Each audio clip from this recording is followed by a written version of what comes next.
Thank you, Dr. Fischer, for the introduction, and thank you all for coming. This is my second visit to Liechtenstein. I first came here 19 years ago on a topic closely related to the topic I'm going to talk about today. I think it was also an early Gottfried von Haberler conference. It was the launch of this book here, the translation. José Piñera was one of the controversial, much maligned Chicago boys, the economic advisors that transformed the Chilean economy in the 1970s, 1980s. And the reason why I attended that event was that I had just finished university and my dissertation was on that very system. So what were the outcomes that the system, what were the outcomes of that system and what were the wider macroeconomic effects of that pension reform? And in a way, we're going back to that today. So this Chilean reform was in lots of ways very much ahead of its time. So early 1980s, there weren't many people who were even talking about the demographic problems in pension systems. That was not widely recognized, if anything, quite the opposite. So West Germans of a certain age will remember this campaign here from the mid-1980s. One thing's certain or safe, which is your pension. This was Norbert Blüm, who was the Minister of Social Affairs. And this has become almost a meme, this phrase, that your pension is secure. I think he was later a bit embarrassed about having said that, and well, should have been. But he was not the only one, it has to be said. I've also had a look at what the English-speaking press was saying at the time. And there, well, you can find lots of articles from the late 80s or so using the expression demographic time bomb. It's just that almost none of them talk about the pension system. So they all noticed that you had lots of people, older people, leaving the labor market and fewer younger people entering it. But then all the articles that I found were about what does this mean for the labor market? That's what they meant by demographic time bomb. How are employers, how are industries going to cope with that? And nobody seemed to ask, what does this mean for the pension system? Something which in hindsight should be a fairly obvious question, but it didn't really come up very much. This only really changed with the publication of this World Bank report here, Averting the Old Age Crisis, 1994. So that was an absolute game changer, and I think it's pretty much the only World Bank report that ever achieved that. So normally, nobody reads World Bank reports. They published their download figures a while ago, and it was a bit embarrassing for them because the median number of downloads is 0. So not even the authors' mothers download their reports. And but this one was different. This was a game changer in that it changed national conversations around the issue of old age provision, not in the sense that you had politicians directly quoting from the report, but they were picking up a terminology that was specifically used in that report. Because what this report did about in the old age crisis was, well, two things really. It had a series of forecasts showing what's going to happen to pension systems in the developed world and in transition economies, what's going to happen on present trends, present policy trends, but also they offered a solution.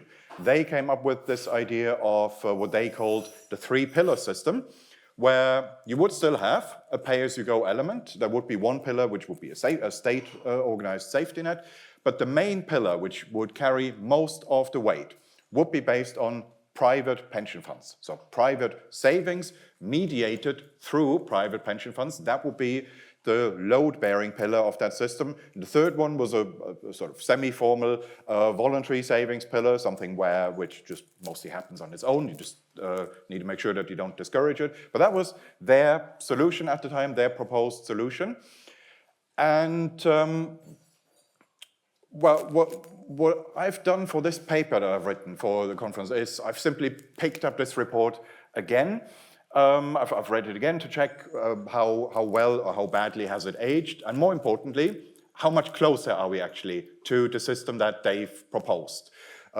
Because it's been 32 years now since it's been published, and this is roughly the time it takes for a pension system to transition if you want to transition from a pay-as-you-go system to a pre-funded one, a private, savings-based one. This is roughly the time it would take. So it's fair to say, if governments had acted shortly after the publication of this report, we would now be seeing the results. So the question that I'm asking in that paper is simply, Are we seeing the results? Has it happened? And there's not much of a spoiler that the answer is going to be no, not very much.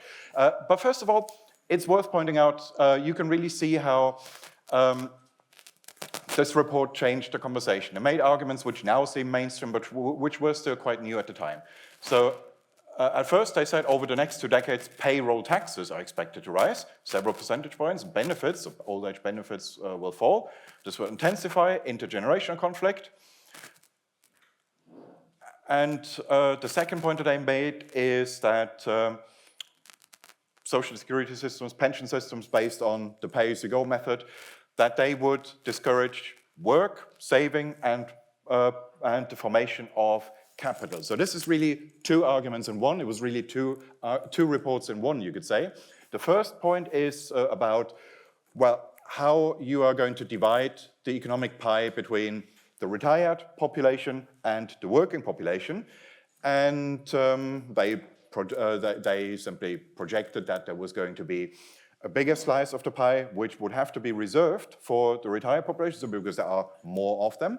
But also they did point out that the way you organize the pension system, that is not just a neutral choice. It's not economically neutral. It's not simply about a method for dividing a pie, but it's more that the way you organize your pension system affects how big the pie is going to be in the first place. So under a pre-funded pension system, the pie itself is going to be bigger than it is under a pay-as-you-go system. That was one of the main arguments for a number of reasons. One of them being this work discouraging effect here, which is something that the pension contributions that you pay, well, they are essentially just like taxes. They're not that different from income tax. They are just a payment from you to someone else, whereas your own savings, well, that's a payment from you to yourself, from your present day self to your future self. That has very different behavioral incentives than a tax.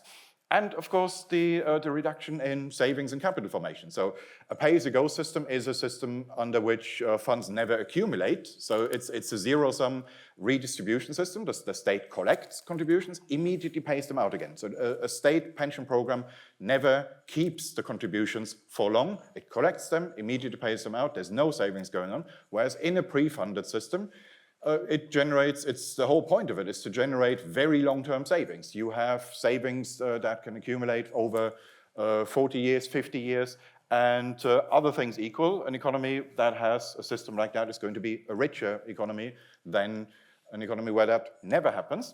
And what we can see after this was, this is an even shorter summary. They said life expectancy will continue to go up, fertility will go down, the retirement age, due to political pressure, will also come down, and therefore the cost of public sector public pension programs will rise further. That will mean higher taxes, decreases in labor supply, and then you have a vicious circle where you need higher taxes in order to finance your pension system, then you discourage labor, so fewer people work, and then taxes need to rise again. And this was already apparent even at the time. This was clearly happening, particularly in Eastern Europe, where they had immigration happening anyway because of the East-West gap. That still existed at the time, but then they also had massive payroll taxes because of a rapidly aging population, and that made it even worse. That meant even more people were emigrating, and you needed higher and higher taxes for the remaining young people.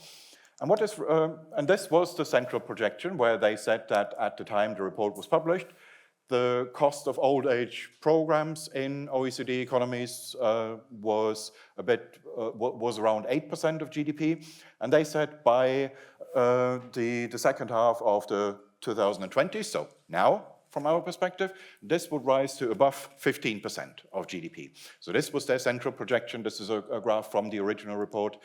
And their proposed alternative was this 3-pillar system, where you would have the remaining state system being the safety net, and this is really the main pillar, the mandatory privately pre-funded pillar, which is based on private savings. You put money into your own pension fund, it's privately managed, privately invested. It's government regulated to some degree, but this is really a largely market-based system. And then the voluntary pillar on top of that, that can be lightly regulated. There it's just a matter of don't discourage it, don't crowd it out. But this was their solution.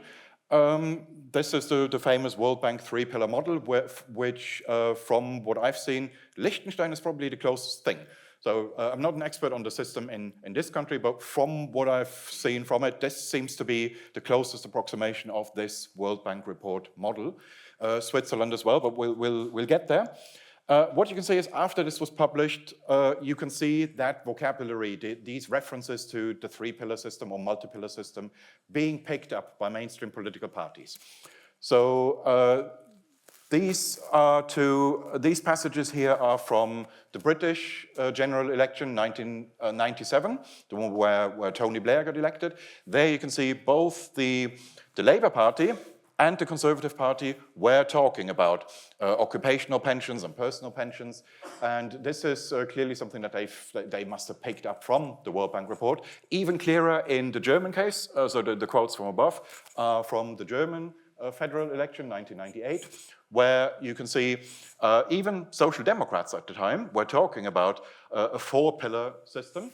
And you also had the Conservatives, so the party of that minister who had talked about how pensions are safe. Even they didn't believe it anymore, his own party. They also talked about additional means. So you can see the rhetoric of the World Bank report being picked up. It had entered the mainstream political debate. It's just that talk is cheap. So of course politicians can say that, they can copy the words that were used in the World Bank report, but that doesn't mean that they actually did anything of the sort. So that's what I'm going to do. I'll simply have a look at, apart from asking how well did the report age, I'm going to ask, did we actually implement any of the changes they recommended? Are we closer to the three-pillar system? So first of all, the World Bank report was clearly right about, in their projections about life expectancy. They said life expectancy is going to continue to go up, even in the high-income countries where it is already highest. Yes, there is obviously a biological upper limit. It's not going to keep rising forever, but we're not there yet. And since the publication of the report, a couple of years have been added to life expectancy again. In upper middle income countries, this trend has been even stronger, but even worldwide, we clearly see an increase in life expectancy that has continued. Fertility rates have continued to decline from an already low level, but we can also see in North America, Europe, and Japan, so in the developed world, it was already true in, well, the years have been cut off here, this is unfortunate, but this starts in the late 1960s. We can see that even in or in the 50s, but even in the 60s, this was already falling to below 2, and 2 would be the level, 2 children per woman. This would be the level that you need to keep your population stable without immigration. This would be the population stabilizing rate, and already in the late 60s, developed countries were falling below that level. So therefore, it's fair to say that this problem could have been anticipated much earlier. And we then had these increases in the old age ratio, the old age dependency ratio, where you have more and more people over the age of 65 compared to the population of working age. So this was already happening. This had already started by the time the World Bank report was published, but it has increased massively since then. So the blue pillar, this is where we are now. This is 30 years after the publication of the report, and it's going to be, according to the projections, it's going to rise even further. So the projections clearly correct. On the cost side, in pay-as-you-go systems, yes, they were clearly right. What we see here is that, especially in Italy and Greece, there it's actually been worse than even the World Bank projection. So there, the cost of these old age programs have gone up to more than 16% of GDP. In the rest of the OECD, or in the pay-as-you-go parts of the OECD, not quite as extreme, but that's mostly because they did, one of the few good things that have happened in the meantime is that subsidies for early retirement have largely been phased out. So by the time when this report was published, it was still true that a lot of people, most OECD countries had programs incentivizing early retirement. And this was specifically a result of electoral pressure. You had, say, trade unions and other groups lobbying governments for early retirement schemes, and politicians responded. So exactly the opposite of what would have been required at the time, which would be to increase the retirement age. The exact opposite happened because of political pressure, and at least that has changed since then. So this is one of the few good things you could say, that, and this is a reason why overall projections have not been quite as bad as what the World Bank said. But nonetheless, it's the reason why pay-as-you-go systems are in trouble isn't just about population aging. So even when the demographic situation is not catastrophic, there are reasons to prefer a pre-funded system. There are reasons to prefer pension funds, a savings-based system over a pay-as-you-go system. And that is simply because of the fundamental difference between the two systems, which is that in a pay-as-you-go system, what you get in return for your contributions is ultimately just promises. You pay contributions, you get promises in return. You get a promise that one day, 30 years, 40 years, 50 years in the future, there will be a future government which will collect the same contributions from the population which will then be in employment, and they will pay out pensions to you, but it is just that. It is a political promise, and political promises, as we know, can be broken. Whereas in a pre-funded system, it's not a promise that you acquire, it's actual physical assets, physical or intangible assets, but a pre-funded system means that you become a co-owner of dozens, hundreds, possibly thousands of companies. You own part of the productive capital of the country, and this is yours. It's your property. It doesn't belong to the state. It doesn't belong to the pension fund provider. It's yours. It's a system based on the accumulation of property.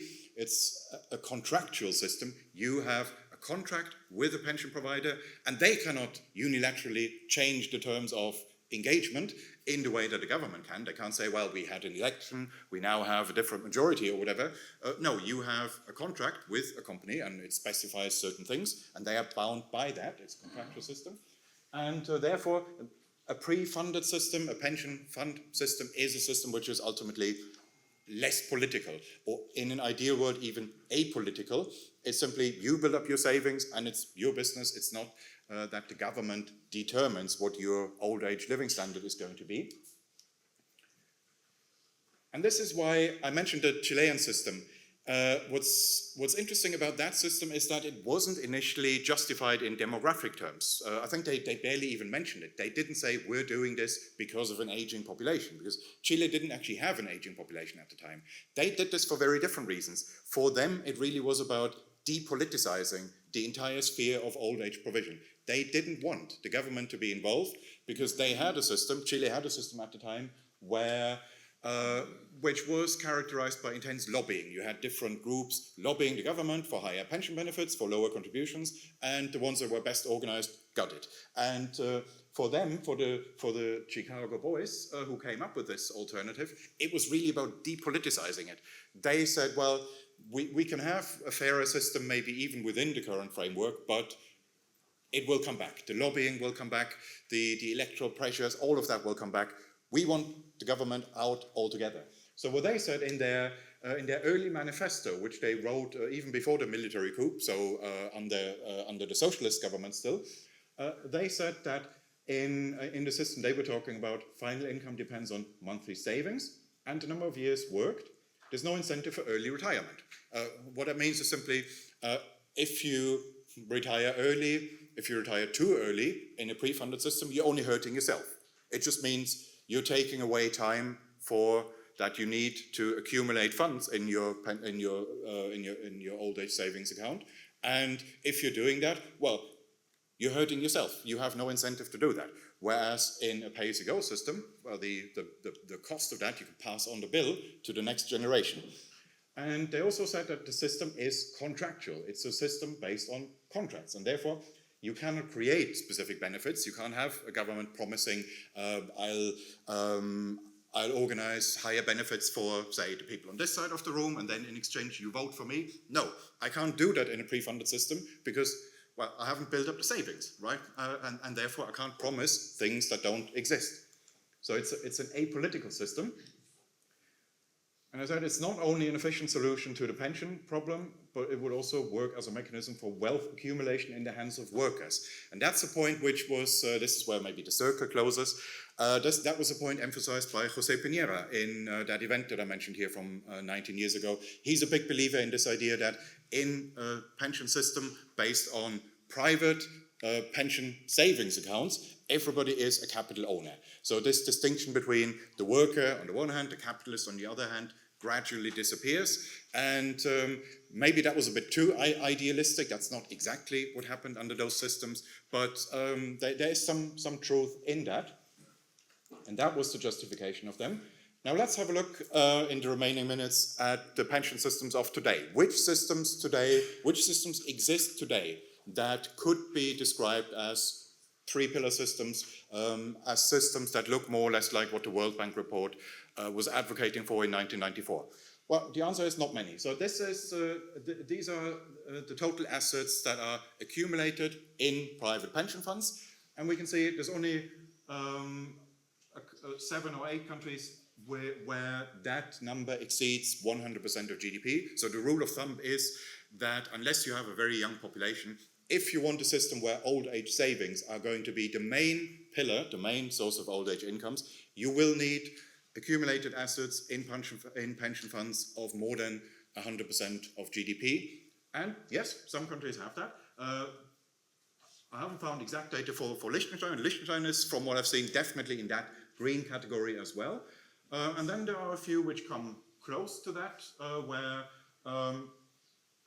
oddly enough, Chile itself is only in the yellow group, but in most of the OECD, it's nowhere near that. So the assets accumulated in pension funds in most of the OECD is nowhere near what you would need for that to be the main pillar of the pension system. So it's safe to say that if more governments had implemented the World Bank report's recommendations in 1994 or shortly after, these figures would be, all of them, could have accumulated 100% of GDP in the meantime. In most of the developed world, it hasn't happened. Another way of looking at it is we could look at the composition of old age incomes. So if you want a system where the savings pillar is the main pillar, so as the World Bank did in 1994, then pay-as-you-go, the proportion of old age incomes that comes from the state pay-as-you-go system should be less than half. So the majority of people's old age income should come from private sources. And does it? Well, again, we see these 7, 8 countries where that is the case, the ones that I've colored in blue here. And then there are some that come close, but we can still find countries where close to 100% of the income of the retired population come from government programs. So here, Slovakia, Poland, the Czech Republic, more than 90%, almost 100%, meaning people depend entirely on the state for their old age income. Or more than 80% still in Western Europe. So in the large OECD economies, it's fair to say around 80%, OECD average would be 80% of old age income is still government programs, with the private pillar being only very supplementary. Here's a different way of looking at this. We can just look at the total spending on old age programs, where we can combine the public part and the private part. So the private part is simply the money that gets taken out of private pension funds. And there it's really only Australia, Switzerland, Iceland, which are up there, where it's around 50% or so. But in most of the rest of the developed world, its private expenditure is close to 0, less than 10%. In the large economies, even the OECD average is only about 15%. And in, say, Germany, Belgium, France, private old age income negligible. It's clearly the case that most of old age money comes from the government. So this depends on the choices, the political choices that governments have made in the past. It takes a while. If you introduce a private system today, it will take a long time for that to show up in figures like that. That will be for the next generation. You won't see it today. So let's also have a look at some of the more forward-looking indicators, which will be this. This is a split of pension contributions, the contributions that people pay. How much of that is paid to a government program, and how much of that is paid to their own private pension fund. We can see there are systems where that is where the private component is 100%, or where it's clearly the majority. It's again Australia, Chile, Denmark, Mexico, Iceland, Switzerland's again up there where it's 60%, Netherlands about 50-50. So these are the good ones, you can say. They are on the right track. They are the ones who are, those are the places which are currently building up pension funds. There, it's fair to say that if they continue on this track, you will, a generation from now, have a large amount of assets built up in private pension funds. But in most of the rest, well, it's clearly the public schemes that dominate. People pay 100% or close to 100% of their pension contributions to a government program, not to a pension fund, or at least not as part of the official pension system. So therefore, since the initial question was, have we moved closer to the kind of system that the World Bank was talking about in 1994? Well, a little bit. You can find 7, 8, depending on how you want to count it. You can find 7 or 8 countries where you can say, yes, this is close enough. This looks more or less like what the World Bank report was talking about in 1994. But the rest of the developed world, well, not very much. So politicians have made the right noises. They talk about 3-pillar systems, 4-pillar systems, multi-pillar systems. They talk about occupational pensions, they talk about private pensions, they talk about savings, alternative arrangements. The rhetoric is there, but if we look at actual results, not very much. So this is really a colossally wasted opportunity. But then, also fair to say that although ideally we would have started these reforms 3 generations ago, or better still, we would have never introduced pay-as-you-go systems. The right time to start a reform would have been maybe in the 1960s, when it was starting to become apparent that we were going to get this demographic gap with increasing life expectancy and falling fertility rates. Ideally, reforms should have started in the late 60s already. The second best time, I guess, would have been around the time that the World Bank report was published. So we've missed those opportunities, but better late than never. And I'd say, in conclusion, the lessons have not been learned. We still need to get there. We still need to implement the findings. Thank you.